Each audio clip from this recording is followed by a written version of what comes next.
Hi hello welcome back to my channel. ఈరోజు మీకు ఒక రెసిపీ చూపిస్తాను. అది నాకు ఇంతవరకు నేను సరిగ్గా నేర్చుకోలేని రెసిపీ మీకు చూపిస్తాను. ఎందుకంటే ఇది నేను జొన్న రొట్టె చేస్తున్నాను ఈరోజు. నార్మల్గా ఇది చాలా కష్టం అని అనుకుంటారు అందరూ. నిజంగానే కష్టం మామూలుగా చేస్తూ ఉంటే. అందుకని చెప్పేసి మనతో అవ్వదని చెప్పేసి నేను ఇంకా వేరే ప్రాసెస్ అయితే నేనే కనుక్కొని నేనే చేసుకుందామని చెప్పేసి ఇంకా చేసుకుంటున్నాను ఈరోజు.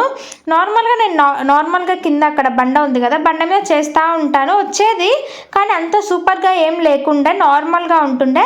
కానీ పర్లేదు, మరీ ఘోరంగా తినలేనంత అయితే లేదు, బాగానే ఉంటుండే.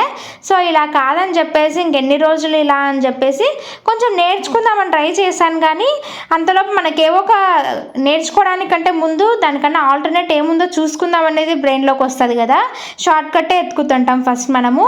అలా అని చెప్పేసి నేను ఈరోజు ఇట్లా జొన్న రొట్టె చేసుకుందామని ఇది మీషోలో ఆర్డర్ పెట్టాను. నేను ఆల్రెడీ దీన్ని రివ్యూ కానీ అది మొత్తం మన షార్ట్ వీడియోస్లో ఉంటుంది, ఒకసారి కావాలనుకున్న వాళ్ళు వెళ్ళి చూడండి. ఇది నేను సపరేట్గా చపాతీ కోసం పెట్టాను. యాక్చువల్గా మొత్తం అక్కడంతా కింద పడిపోయి పిండి పిండి అవుతుంది, ఇంకా ఏం చేసుకోలేక నేను ఇంకా ఇది పెట్టాను ఆర్డరు. కానీ ఇది జొన్న రొట్టెకి పనికి వస్తుందని చెప్పేసి నాకు తెలియదు. ఒకసారి ట్రై చేద్దామని చెప్పేసి ట్రై చేశాను నేను దాని మీద. చాలా బాగా వచ్చినాయి. ఇంక అంత బాగా వచ్చినాక మీకు చూపించకుండా ఉంటానా? ఖచ్చితంగా చూపిస్తాను కదా. అందుకని చెప్పి నేను మీకోసం ఈరోజు చూపిస్తున్నాను. ఏం లేదు, ఫస్ట్ అయితే జొన్నపిండి తీసుకొని బాగా వేడిగా ఉన్న వాటర్ అందులో వేసుకొని కలుపుకోవాలి.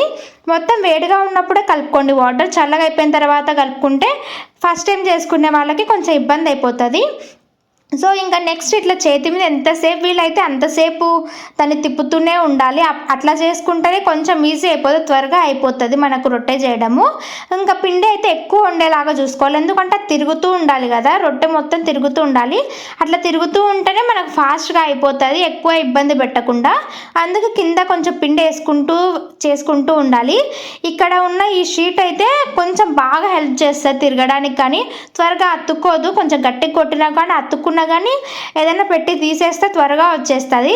సో ఫస్ట్ అయితే మొత్తం ఇట్లా నీట్గా ఒత్తేసుకోవాలి. ఈ సైడ్స్కి ఉంటాయి కదా, సైడ్స్కి మొత్తం క్రాక్స్ వస్తూ ఉంటాయి. అప్పుడు నేను ఇప్పుడు చేతో ఒత్తుతున్నాను కదా, సో అలా చేసుకుంటూ ఉండాలి. ఎప్పుడైతే క్రాక్స్ వస్తే అట్లా చేసుకుంటూ ఉండాలి. అట్లా చేసుకొని దాని మీద కొడుతూ ఉంటే ఇంకా నార్మల్ అయిపోతుంది.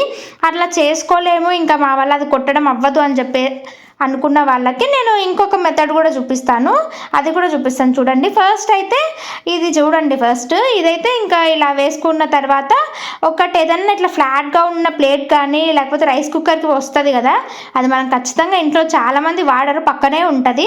అందుకని చెప్పేసి నేను దాన్ని ఎక్కువ యూజ్ చేస్తూ ఉంటాను. దీనికి మాత్రం చాలా బాగా పనికొచ్చింది.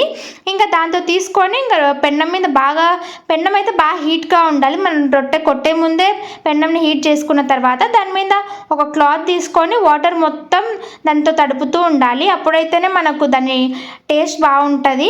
తర్వాత అది మొత్తం వన్ సైడ్ కాలిపోయిన తర్వాత ఇంకో సైడ్ తిప్పేసుకోవాలి. ఇది ఇంకా కాలాలి. మా స్టవ్ కొంచెం చిన్నగా ఉంటుంది, పెద్దవి చేస్తే అంతగా కాలదు. సో పెద్ద స్టవ్ ఉండేవాళ్ళు పెద్దగా చేసుకోండి, లేదు చిన్నగా ఉండేవాళ్ళు చిన్నగా చేసుకుంటే బెటరు. సో ఇట్లా అంతా సైడ్స్కి వచ్చాయి కదా, అవి ఎలా పోగొట్టానో నేను కొంచెం ముందు చూపిస్తాను, కొంచెం వెయిట్ చేయండి.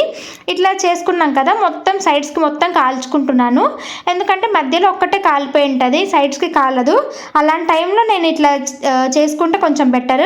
నెక్స్ట్ ఇది ఇంకో మెథడ్ అని చెప్పాను కదా, ఆ మెథడ్ కూడా నేను ఇప్పుడు చూపిస్తాను. ఇక్కడ ఒక ప్లేట్ ఉంది కదా, నార్మల్గా ఇంట్లో ప్లేట్స్ ఉంటాయి, కరెక్ట్గా దాని మీద పెట్టి మీరు ఇట్లా ప్రెస్ చేశారనుకోండి, ఆ సైడ్స్ మొత్తం వెళ్ళిపోతాయి. అప్పుడు మనకు మంచి షేప్ వస్తుంది. ఎవరికన్నా మాకు షేప్ ఇంపార్టెంట్ అనుకునే వాళ్ళు ఇలా చేసేసుకోవచ్చు, ఈజీగా అయిపోతుంది, ఇంకా బాగా అనిపిస్తుంది చూడడానికి. ఇంకా మాకు షేప్తో పని లేదు, నార్మల్గా ఎలా ఉన్నా ఓకే, మేము చేతోనే చేసుకుంటాం అనుకునే వాళ్ళు అలాగే చేసుకోండి, ఏం ప్రాబ్లం లేదు. ఒకసారి అట్లా ఒత్తేసుకున్న తర్వాత దాని మీద కొంచెం లైట్గా అట్లా కొట్టేసుకుంటే మందంగా ఎక్కడన్నా ఉన్నా అది మొత్తం పోతుంది. చూసారు కదా, ఏదో నీట్గా మందంగా అట్లా ఏం కనిపించకుండా చిన్నగా బాగా వచ్చింది, చూడడానికి క్యూట్గా ఉంది. సో ఇలా కూడా చేసేసుకోవచ్చు. రాని వాళ్ళకి అట్లీస్ట్ ఏదన్నా బెటర్ కదా. సో అందుకని చెప్పేసి ఇలా కూడా చేసేసుకోండి ఎవరికైనా రాకపోతే. చాలా ఈజీ, నిజంగానే నేను ఎంతో కష్టపడాలి అనుకున్నాను. ఇంకా మీరు అవి పొంగాలి అంటే దాని మీద క్లాత్ ప్రెస్ చేస్తూ ఉంటే పొంగుతుంది. మీకు అది కావాలంటే నేను మళ్ళీ మంచిగా నేర్చుకున్నాక మళ్ళీ వీడియో పెడతాను. ఇది ఎందుకు పెట్టానంటే అట్లీస్ట్ ఇప్పుడు ఒకవేళ నేనే చేస్తున్నాను మీరు కూడా చేయగలుగుతారన్న కాన్ఫిడెన్స్ అన్న వస్తుంది. చూసారు కదా, మళ్ళీ నెక్స్ట్ వీడియోలో అయితే కలుద్దాం. అంతవరకు అందరికీ బాయ్.